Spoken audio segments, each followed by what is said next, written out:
Shalom Aleichem, welcome to Assyrian Dishes Gardening. I'm Julian and today I'll be showing you how to grow parsley from seed in a container. These seeds were given to me by my fellow YouTuber friend Moses of Zartar Gardens. So let's start gardening.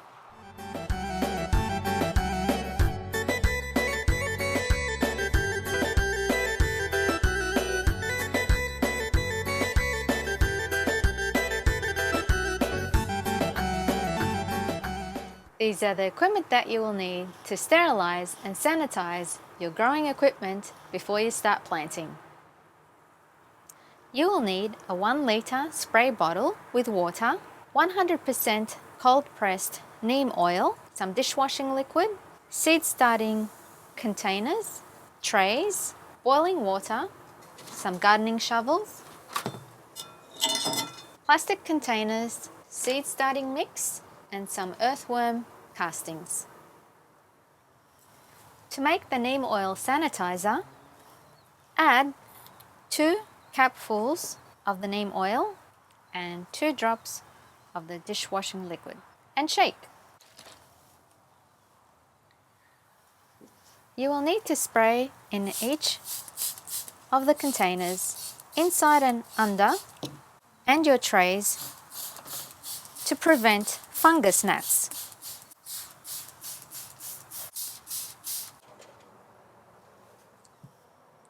To sterilize your seed starting mix, you will need a container. Add about 10 litres or 3 gallons of seed starting mix.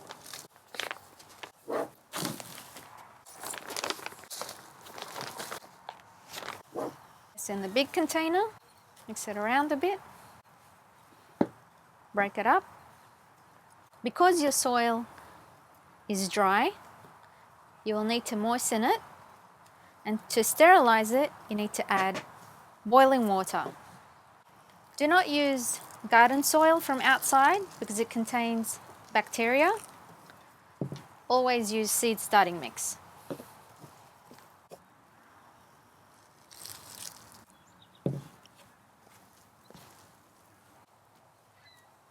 Your soil needs to be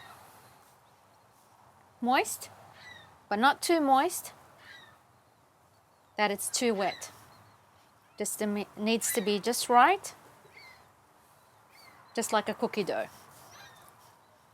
Let it sit for a while, for about 5 minutes, so the boiling water sterilizes the soil. Then you will need to add 1 cup of worm castings to your seed starting mix to give it that extra nutrients, and 2 teaspoons of neem oil. Mix it all together and your seed starting mix is ready. These are the equipment you will need to start your seeds. You will need the sterilized seed starting mix, shovel, seed starting containers, trays, your seeds, neem oil spray, ground cinnamon, and some labels. First thing you need to do, check that your containers have drainage holes. The water doesn't stay inside your containers to prevent root rot. Some containers like these you can use as the oven baking dishes. You just need to make holes in them.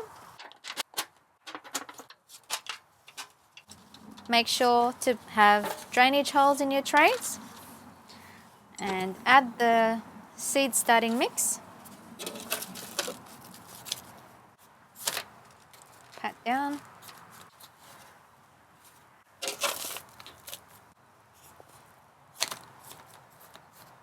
I love parsley, so I'm going to grow a lot of parsley. Put some soil on top. Add the label. Spray with the neem oil.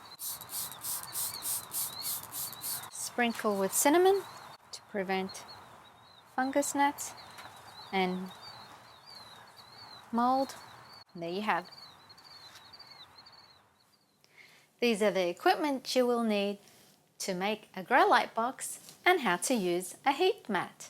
You will need a clamp light, a light bulb which has 1600 to 3000 lumens and 4500 to 6500 Kelvin. You will need a heat mat and a 66-litre plastic container which has a lid. You will also need a cardboard box to lift the trays of your plants to be close to the clamp light, and you will need a marker and a box knife. The first thing you need to do is to disassemble the clamp light. Draw with a marker the point where you're going to put the clamp light to hold the edge of your lid and the center. From the center all the way to the lid, mark a line using the light. In the center, you're going to draw a circle or a square outline where you're going to cut the lid. Using a box knife, cut. So I've made a square cut in the middle to place the light globe. I've made another small cut in the middle for the spring, for the opening of the spring. Going down the slit, I've made another slit on the edge of the lid for the clamp light to hold on. I've put the light shade back on, screwed it in. Now we're going to screw in the light globe. I've plugged the power point. This is how it should look like. I'm going to place the heat mat at the bottom of this container. Originally I was going to put a box underneath, but I don't need to because the container of the seeds are high enough for the grow light to reach. So I'll just demonstrate. I put my seedlings inside on top of the heat mat. Put the lid on top. The light reaches the seedlings. If it was too low, I would put a box underneath to reach the light. Keep the seedlings inside the grow box for 18 hours with the grow light on and 6 hours off, and keep the heat mat on all day. Today I'll be giving you a 1-week growth update on our seedlings. I needed some extra equipment, so I'll let you know what they are. I wrapped around some aluminium foil all around the grow light box and I taped it on the sides just to give it that extra light inside to reflect. Where my place is in the basement, it's a bit cold and not too much light comes in, so this helps it out. I also got 2 feet light fixtures, grow lights, with a T5 light bulb and stand, which has 6500 Kelvin, which is full daylight. So I just wanted to let you know where I got these LED lights. I got these LED lights from Walmart. You can get them from any department store. They are 1600 lumens and 5000 Kelvin. I'm going to be making another grow light box for my other vegetables that I'm planting. I got this one from Amazon, which is 1600 lumens with 6500 Kelvin. This is the heat mat that I got from Amazon. I'll put all the links in the description box. These are the 2 types of T5 grow lights that I bought, which were from Walmart and one was from Home Depot, or you can get them at any gardening supply stores. This one's called the Jiffy Hydro Grow Light. It has the T5 light bulb with a stand. And this is called the Mackenzie Grow Light. It has the same thing, the T5 light bulb and the stand. It's very easy to assemble. Put them on. I'm going to have more plants coming down here. That's why I got 2. I will also be showing you how to water your seedlings. You'll need a watering can with some water and a turkey baster.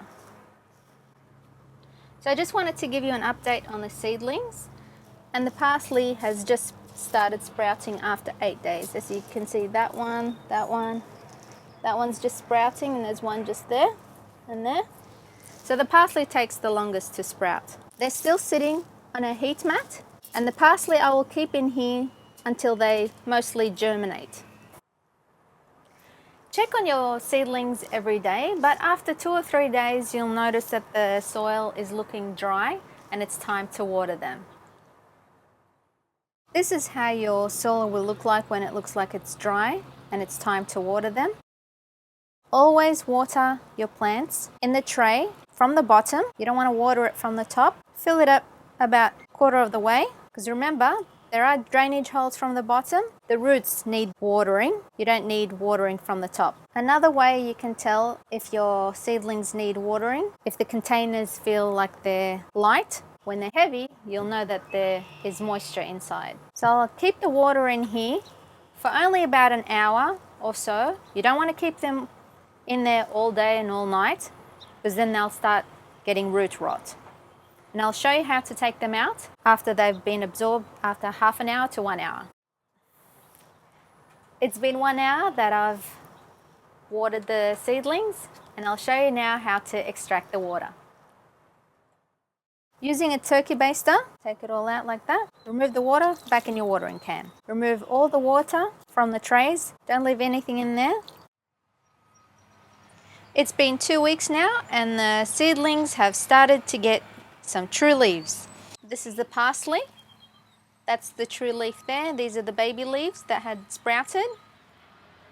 You'll need to start feeding your plants with some plant food, organic fertilizer, or compost tea as soon as they start getting their true leaves. This is the parsley. That's the true leaf there. These are the baby leaves that had sprouted. Feed them every 7 days, but water them every 2 or 3 days when you see that their soil is dry. I'm going to place 1 teaspoon of this to some water. Mix it up, and always water from the bottom of the tray. Keep this in here for about half an hour to 1 hour so the soil can extract the nutrients, and then you have to extract the water out so you don't get root rot. I'll be taking the vegetables out every day for half an hour under shade to harden off, which is to accumulate to the weather, to the sun. You need to do this every day, and then increase it by an hour, and then 2 hours, and then maybe a full day, but always bring them inside during the night. And I will be doing this before I pot them out in the containers. This is an update on the parsley and spring onions. Because they're overgrowing from their trays, because the trays are too shallow, I'll be separating them and potting them up in different containers. First, I'll get a container, fill it up with some soil, make an indent. I'll separate the plants. Take off the weakest parsley out. Put the strongest one in. Put some extra soil to pot it up. Spray them with some neem oil. When I separate them like these in these containers, I will scoop them out and plant them in the containers, in the large containers, in about 2 weeks. It's been 6 weeks since I planted the parsley from seed. Now it's time to plant them in a container. These are the equipment that you will need. You will need some vegetable organic potting mix, some mulch or wood chips for drainage, organic vegetable fertilizer, earthworm castings, water-soluble organic fertilizer. This is the potting mix, the wood chips or mulch. You'll need some water, a 5-gallon container with drainage holes. These are the parsley, and you will need a label. First thing you need to do is add the mulch at the bottom of the container. Just lay it down like that, and then add the potting mix. Make sure there's no clumps, just like that. Now we're going to add a cup of the earthworm castings. Just spread it out just like that. Mix it up. Going to add 3 tablespoons of the fertilizer. Add the specified amount for that particular vegetable. For parsley, it's 3 tablespoons. Just spread it out like that and mix it all in. You don't need to add any extra fertilizer during the growing season. It's a slow releasing fertilizer. Now, because I have 4 pots of the parsley, I'm going to put them in 4 holes. Spread them out just like this. So we'll put the first one in here. Turn them upside down, just like that. Just pops out. Just spread the roots just like this. Place them inside. Cover it with the soil. Make another hole in here. Add the second one. Pop it upside down. Spread the roots like this. Add the third container. I love parsley. That's why I'm going to plant a whole container of parsley. I use parsley in dolma, in tapula, and in a lot of recipes that I make. Now I'm going to add the water-soluble fertilizer. You will need to add half a cup in the water. Mix it up. Water the parsley. Add some wood chips or mulch around the plants to retain moisture. And don't forget to label. It's been 2.5 weeks since I transplanted the parsley in a container. Now it's time to harvest them. Parsley in Assyrian is called karafis. I love using parsley in tapula, salad, or chopped up in many recipes like dolma. For all recipes using parsley, don't forget to check out my playlist on recipes using parsley. Now you'll know that the parsley is ready to harvest when you see that there are 3 leaves on one stem. See, like that? So we can just cut them off just from there, from the stem, like that, so they can regrow. I love parsley. I've planted so many seeds in here. They smell beautiful. These are flat leaf parsley. I love using these. You can leave the small ones still in the container so they can grow a bit more. The best time to harvest is during the morning. It's like picking flowers. Always cut with clean scissors. Don't rip out the roots. Just like that. I'll leave the smaller, younger parsley in there to regrow. Look beautiful. Just keep watering them every day and water them with the water-soluble organic fertilizer once a week. If you're not going to use your parsley straight away, put them in a vase with some water and put them on your kitchen bench. Just like that. Keeps them fresh and easy to use. Remember to subscribe to my channel, like, comment and share this video with your friends. Happy gardening, everyone!